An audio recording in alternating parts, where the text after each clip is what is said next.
Why do educated people who pride themselves on intelligence, reason, and careful study, so often fall for dumb ideas? Not just harmless eccentricities, but dangerous ideologies, conspiracies, and illusions that leave destruction in their wake. This is one of the oldest and most troubling paradoxes of human thought.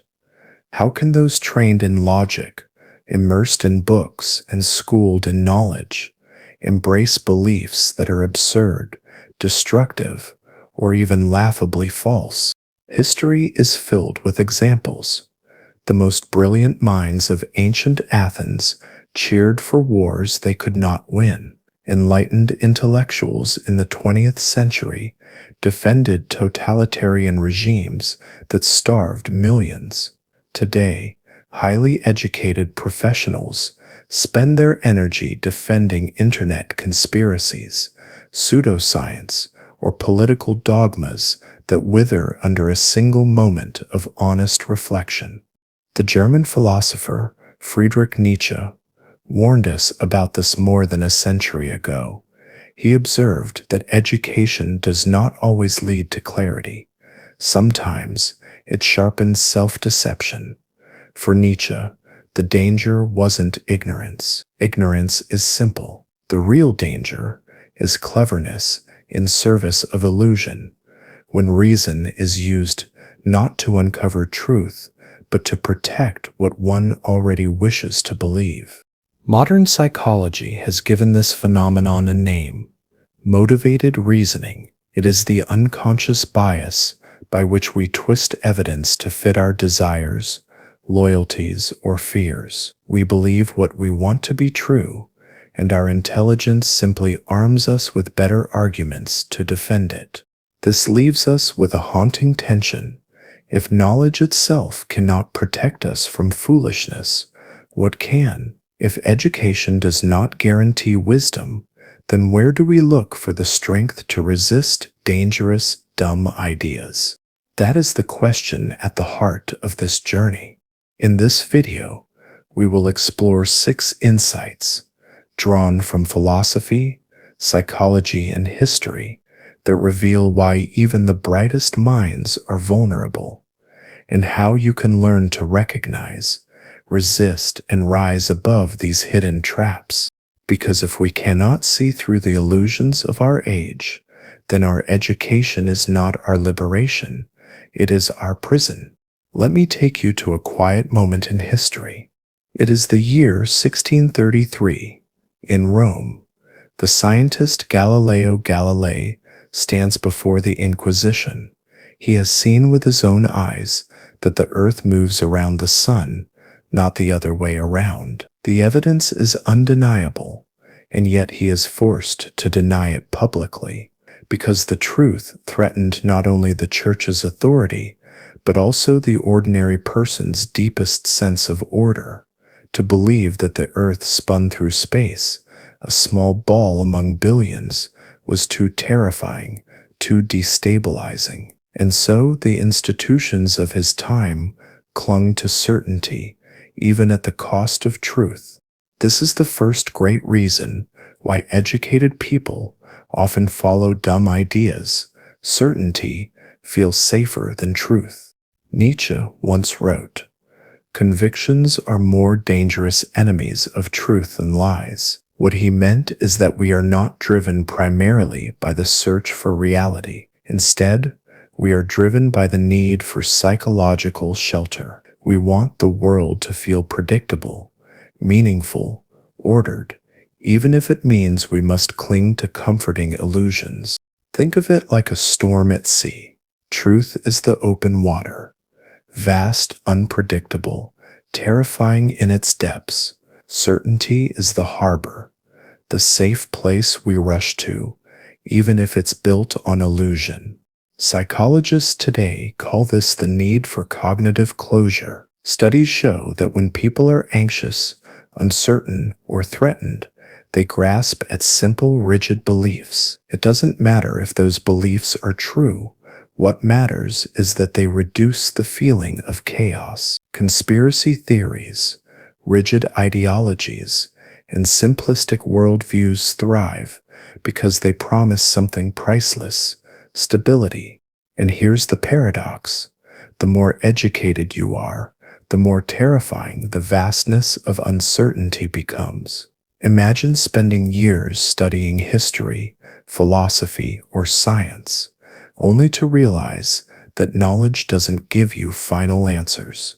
It multiplies the questions. Education, rather than providing solid ground, can feel like quicksand, and so even the most brilliant minds often retreat into certainty, grasping onto systems of thought that feel firm, even if they are flawed. We see this everywhere. Highly educated people deny evidence of climate change because it threatens their worldview of progress and control. Intellectuals throughout history have defended tyrannies because those systems offered clear, orderly answers to complex human struggles. The tragedy is not ignorance, but rather the refusal to face the terrifying openness of reality. Nietzsche believed this was the central weakness of modern man, that we mistake the comfort of conviction for the strength of truth. He warned that we create illusions of stability, morality, ideology, even religion, not because they are real, but because we cannot bear the abyss of uncertainty. So let me ask you something.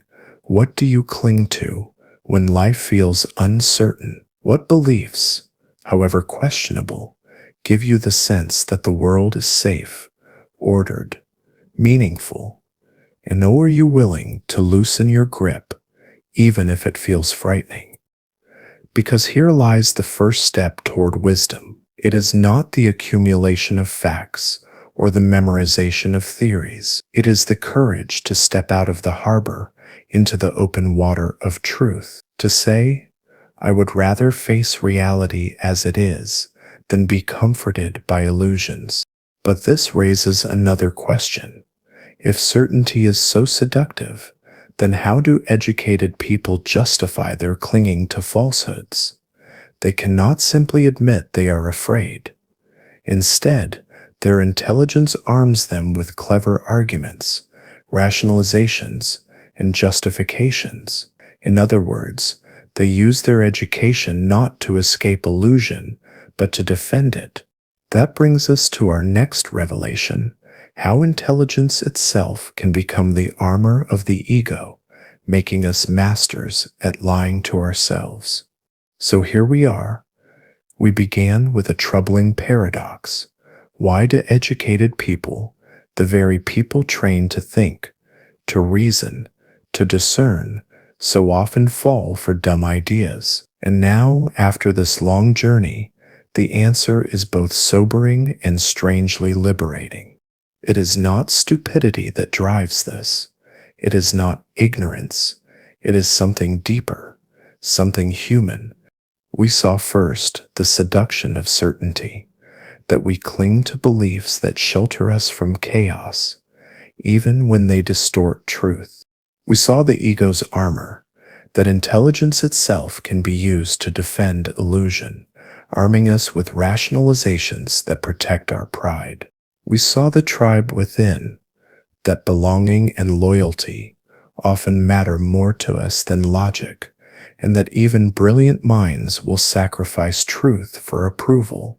We saw the prestige trap, how the hunger for admiration can seduce thinkers into serving applause rather than wisdom.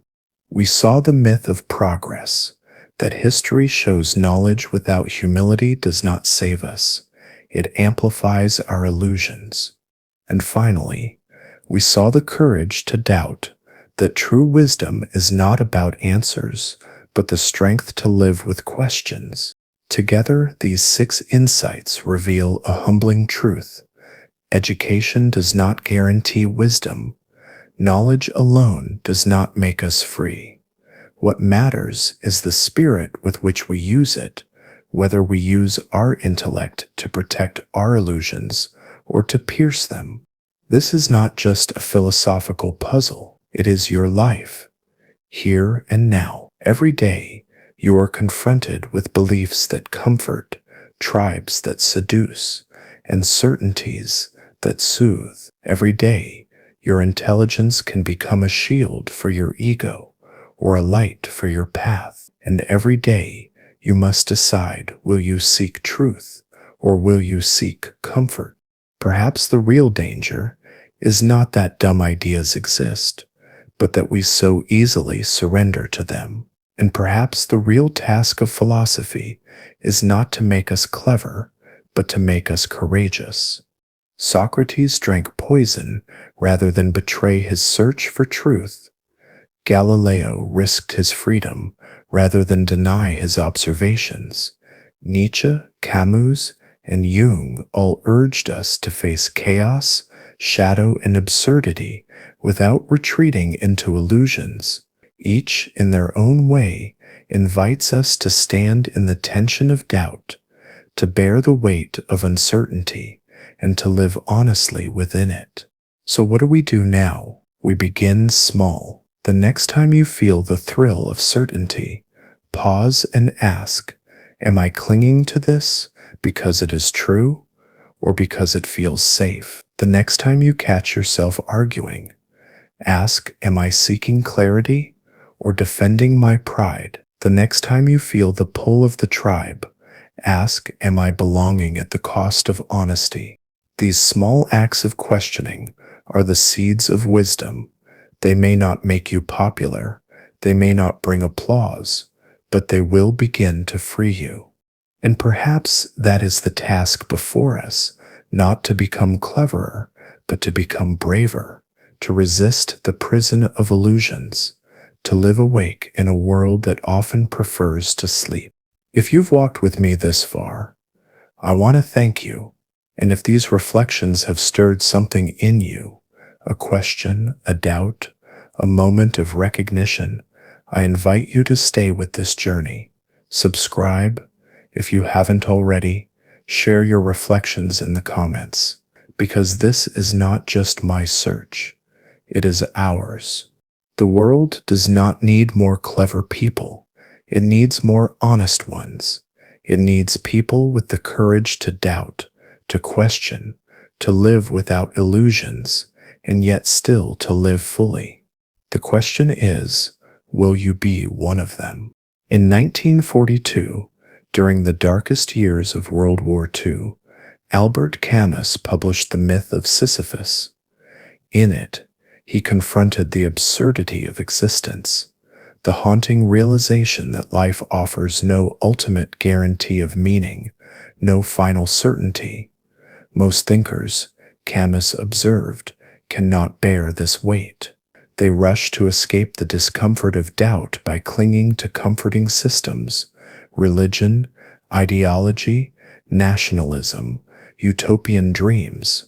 But Camus challenged us with a radical alternative: to live without illusions, to embrace uncertainty, and yet still affirm life. This is the sixth and final reason why educated people follow dumb ideas. We lack the courage to doubt. Throughout this journey, we've seen how certainty comforts us, how the ego defends us, how the tribe and prestige seduce us, and how progress deceives us. Each of these forces pulls us toward false beliefs. But at the root of them all is the same weakness, the fear of standing in the unknown. Nietzsche put it bluntly, most people cannot tolerate the abyss. He spoke of the need to live dangerously, to step beyond inherited certainties, and walk on the edge of chaos. For him, the mark of a higher spirit was not having answers, but having the strength to endure questions. Carl Jung echoed this in his Psychology of Individuation. He argued that growth requires facing the shadow, the unknown, the uncomfortable, the parts of ourselves and our world we would rather ignore. To face the shadow is to doubt the stories we tell about ourselves, to let go of the safety of illusions. Jung knew how rare this courage is. He wrote, "The most terrifying thing is to accept oneself completely." Here lies the paradox. Education, by giving us knowledge, often tempts us to believe we are secure, enlightened, certain, but true wisdom requires the opposite, the willingness to surrender certainty, to admit ignorance, to dwell in doubt. Camus compared us to Sisyphus, condemned by the gods to push a boulder up a mountain, only to see it roll back down each time. Most would see this as despair, but Camus said we must imagine Sisyphus happy, because meaning is not given, it is created. Likewise, wisdom is not found in final answers, but in the courage to live authentically within the questions. Think of it in your own life. How many times have you clung to an explanation, not because it was true, but because you couldn't stand not knowing? How often have you sought the comfort of quick answers, rather than the slow, painful process of sitting with uncertainty? The courage to doubt is not about cynicism. It is not about rejecting all beliefs or mocking every tradition. It is about holding our convictions lightly, with humility. It is about recognizing that even our most cherished ideas may be partial, flawed, or provisional. It is about loving truth more than certainty, and reality more than comfort. Perhaps the deepest act of courage is to say, I do not know, and that is okay. Nietzsche believed this courage could birth a new kind of human being, one strong enough to create meaning without illusions, one resilient enough to face chaos without retreating into dogma. Camus saw in this courage the possibility of rebellion against despair, a quiet, dignified defiance that says, even without final answers, I will live fully. Jung saw in it the path to wholeness, the integration of the conscious and unconscious, the known and unknown, into a life of deeper authenticity. So here is the final challenge. Can you live without the crutches of false certainty? Can you embrace the risk of being misunderstood, the loneliness of doubt, the silence of unanswered questions, and yet still choose to walk forward, awake and alive? This, then, is the invitation of philosophy, not to provide us with easy answers, but to give us the courage to live without them. And now, with these 6 revelations behind us, we can step back and ask, what have we truly learned about why educated people follow dumb ideas, and how we might live differently? That is where we now turn to our conclusion. Let me take you to Europe in the early 20th century. It was a time of extraordinary optimism. Science was advancing at a breathtaking pace. Electricity, radio, medicine, industry, all seemed to promise a brighter, more rational future. Many intellectuals proclaimed that humanity had entered a new age of enlightenment, where education and progress would banish the barbarism of the past. And yet, within a generation, the world plunged into 2 world wars. The most technologically advanced nations, Germany, Britain, France, unleashed slaughter on a scale history had never seen. The Holocaust was carried out not by ignorant tribes, but by one of the most educated cultures in the world. This is the 5th great reason why educated people follow dumb ideas. We mistake progress in knowledge for progress in wisdom. The fall of Rome, the collapse of Athens, the bloodshed of the 20th century, all reveal a sobering truth. Intelligence does not immunize us against folly. Education does not guarantee morality. In fact, the most advanced societies are often capable of the greatest atrocities, precisely because their knowledge gives them more power to act on their illusions. The Enlightenment promised that reason would free us. Immanuel Kant wrote of the dare to know, believing that knowledge could liberate humanity from superstition, and to some extent it did. But knowledge without humility became arrogance. By the 19th and 20th centuries, many intellectuals believed they could engineer a perfect society. Some embraced communism, others fascism, still others racial science. Each of these systems was presented as rational, scientific, progressive. Each led to disaster. Nietzsche foresaw this.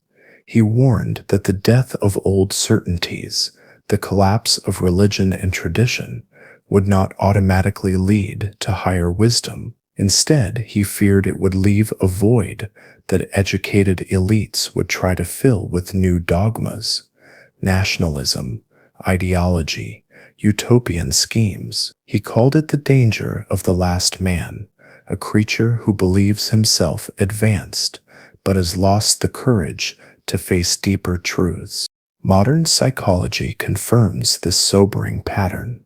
Studies of technological optimism show that people often assume new inventions will solve old human problems. Yet again and again, progress creates as many new challenges as it solves. We create social media to connect the world, and it ends up fueling division, addiction, and misinformation. We discover nuclear energy, and we also discover nuclear weapons. The myth of progress tells us that more education, more technology, more information automatically means more wisdom, more morality, more freedom. But history whispers the opposite. Without inner transformation, knowledge simply amplifies our illusions. This raises a haunting question. If progress cannot save us, if education does not guarantee wisdom, then what can? Here, perhaps, is the beginning of an answer. We must shift our focus from what we know to how we live, from the accumulation of facts to the cultivation of character, from cleverness to courage. Think of it like building a ship. Knowledge builds the sails, the compass, the maps, but without a steady hand at the helm, without a captain of virtue, the ship is doomed to drift, or worse, to crash against the rocks. Tolstoy once lamented that humanity had become skilled in everything: medicine, mathematics, art, science, and yet had neglected the one thing most necessary: how to live a good life. Education without moral clarity is like fire without direction. It can warm, but it can also burn the world to ash. So perhaps the myth we must abandon is not progress itself, but the assumption that progress is enough. For what is needed is something rarer, something harder: courage, humility, and the willingness to live with doubt. And that brings us to our sixth and final revelation, the deepest truth of all, that real wisdom is not in the comfort of answers, but in the courage to live with questions. Picture a crowded lecture hall. A celebrated professor delivers a dazzling speech. His words are elegant, his references endless, his tone commanding. Students applaud, colleagues nod, and his reputation as a brilliant thinker grows even larger. But here's the unsettling question. Is he pursuing truth, or is he performing for admiration? This is the fourth great reason why educated people follow dumb ideas. The hunger for prestige can eclipse the love of wisdom. Rousseau once confessed, with startling honesty, that much of his own intellectual life was driven by vanity, the desire to be seen, respected, and admired. He admitted that the applause of others often meant more to him than truth itself, and he was not alone. Kierkegaard warned that the danger of modern intellectual life was the transformation of philosophy into performance. Ideas became less about seeking reality and more about showing off one's cleverness.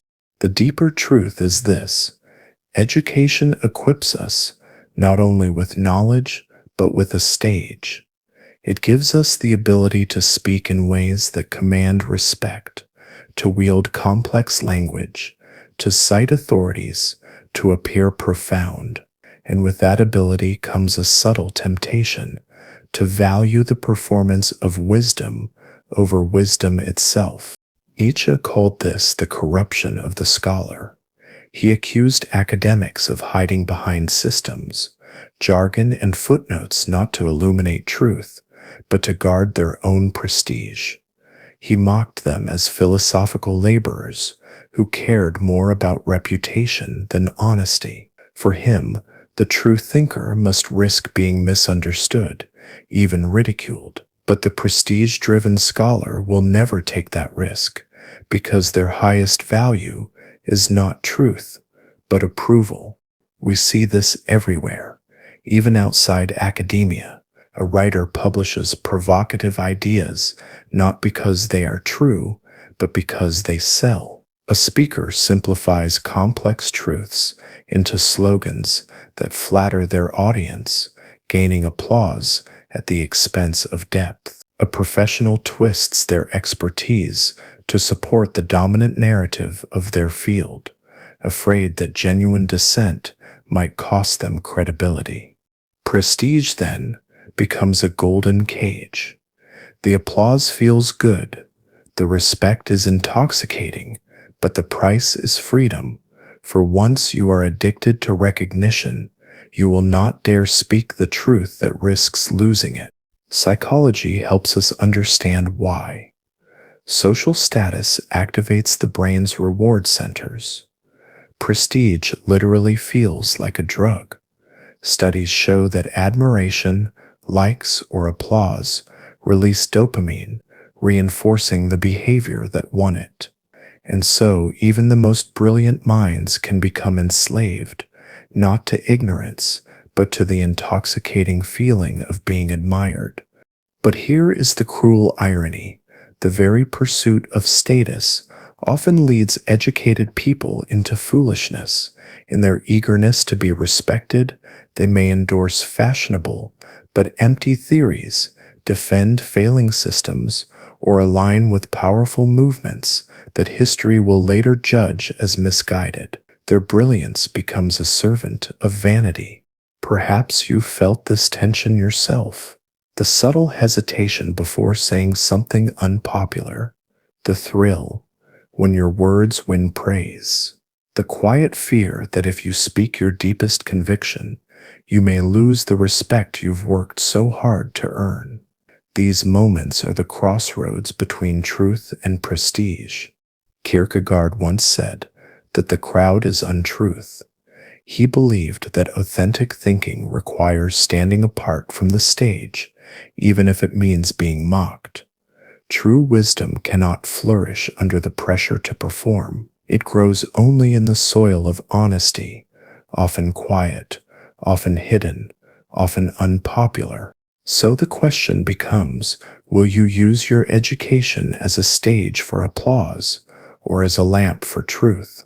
Will you chase prestige or dare the loneliness of honesty? Because if we choose prestige, we may gain the world's admiration, but lose our own integrity. And yet, there is a deeper illusion still. Many believe that education, status, and progress automatically lead us closer to truth and wisdom. But history tells another story. Civilizations filled with brilliance have still fallen into darkness. That brings us to our fifth revelation, the sobering myth of progress. Imagine a university debate hall. A young student stands at the podium, presenting careful research that challenges the mainstream political stance of her peers. Her arguments are logical, her data sound, and yet, when she finishes, the room does not respond with thoughtful questions. Instead, she is met with cold silence, even hostility. not because her reasoning was weak, but because she violated something far more sacred than logic, the loyalty of the tribe. This is the third great reason why educated people often follow dumb ideas. Our need for belonging outweighs our commitment to truth. Aristotle once called humans political animals. By this, he did not mean partisan creatures, but beings whose survival and meaning are bound to the group. To be human is to live among others, to share stories, values, and rituals. For most of our evolutionary history, being cast out of the tribe was a death sentence. And so, deep in our psychology, loyalty is stronger than logic. Social psychology confirms this with chilling clarity. Studies show that people will knowingly affirm false statements if their group does so too. In experiments, when a group of actors deliberately chose the wrong answer to a simple visual puzzle, real participants often conformed, even when the truth was obvious to their eyes. The message is simple: belonging matters more than accuracy. Education does not erase this instinct. In fact, it can amplify it. The more intelligent and articulate we become, the more skilled we are at justifying our tribe's beliefs. We bend our reasoning, reinterpret facts, and dismiss evidence, not because we are blind, but because we fear being alone. Nietzsche saw this dynamic in the universities of his time. He criticized scholars, not for lacking intelligence, but for lacking courage. They dressed their tribal loyalties in academic robes, pretending their ideas were objective when they were merely fashionable. He believed that most intellectuals were less devoted to truth than to the approval of their peers. And history proves him right. Intellectual elites in Nazi Germany, Soviet Russia, and countless other regimes did not resist propaganda. Many embraced it, not because they lacked education, but because they feared exclusion. Belonging to the collective was safer than standing alone with the truth. But let us not only point to history, let us look inward. How often do we soften our words at a dinner table, not because we doubt our reasoning, but because we fear being judged? How often do we hesitate to question the sacred truths of our own social circles, knowing it may cost us relationships, reputation, or even employment? The reality is this: educated people are not immune to tribalism. If anything, they are more vulnerable, because their identity is often deeply tied to belonging within intellectual or cultural circles. To question the shared dogma of the group feels like treason, even when the evidence is clear. Carl Jung once said that the larger the crowd, the more insignificant the individual becomes. When we lose ourselves in the tribe, our individuality dissolves, and with it, our courage to think for ourselves. But here is the paradox. The very growth of wisdom requires stepping outside the tribe, at least for a moment. Socrates was condemned because he dared to challenge the collective myths of Athens. Galileo was silenced because he defied the orthodoxy of his age. Every thinker who has truly advanced human understanding has had to walk the lonely path of being misunderstood. So let me ask you, how strong is your need to belong? Would you rather be embraced by the crowd, even if it means repeating their illusions? Or are you willing, when necessary, to stand alone, to carry the burden of truth, even at the cost of approval? Because only by facing this tension can we begin to escape the prison of the tribe. And yet, there is another layer to this story. Belonging is not only about safety, it is also about status. For many educated people, it is not merely the warmth of the group that seduces them, but the prestige of appearing wise. This is where intellect becomes vanity, and vanity becomes its own trap. Picture a heated dinner conversation. Two people, both well educated, are arguing about politics. One cites statistics, studies, and history. The other counters with an equally impressive arsenal of facts and expert opinions. Back and forth they go, each marshaling data like weapons in battle. And yet, if you step back, you notice something peculiar. Neither of them is actually listening. Each one is not seeking truth, but defending a position they already decided was right. This is the second great reason why smart people follow dumb ideas. Intelligence can make us better liars, especially to ourselves. Socrates, more than 2,000 years ago, warned of this danger. He claimed that the worst kind of ignorance is not simply not knowing. The worst ignorance is believing that you already know, for when you think you know, you no longer seek truth, you seek only confirmation. Modern psychology calls this motivated reasoning. Studies show that highly educated people are often the worst offenders. Why? Because intelligence gives us more tools, more words, more logic, more research to defend what our ego already wants to believe. In other words, the smarter you are, the better you become at rationalizing your own illusions. Nietzsche saw this with piercing clarity. He described how the intellect often serves as a disguised will, a hidden servant of our desires. We do not reason to discover what is true. We reason to protect what we already want to be true. Think about how this plays out in everyday life. A lawyer who knows the law inside out finds technical justifications to excuse corruption. A scholar with encyclopedic knowledge of history bends interpretations to fit his ideology. A person with advanced scientific training denies uncomfortable evidence, cherry-picking data that supports their worldview. The tragedy is not that they are stupid. Far from it. The tragedy is that their intelligence acts like armor. It protects the fragile ego from being pierced by truth. Let me share a metaphor. Imagine the ego as a soldier terrified of battle. Intelligence becomes the armor, a shield of words, arguments, and theories. The stronger the armor, the less the ego ever has to face reality. The irony is cruel. The very gift that should liberate us, the ability to think, reason, analyze, can become the chain that keeps us bound to illusion.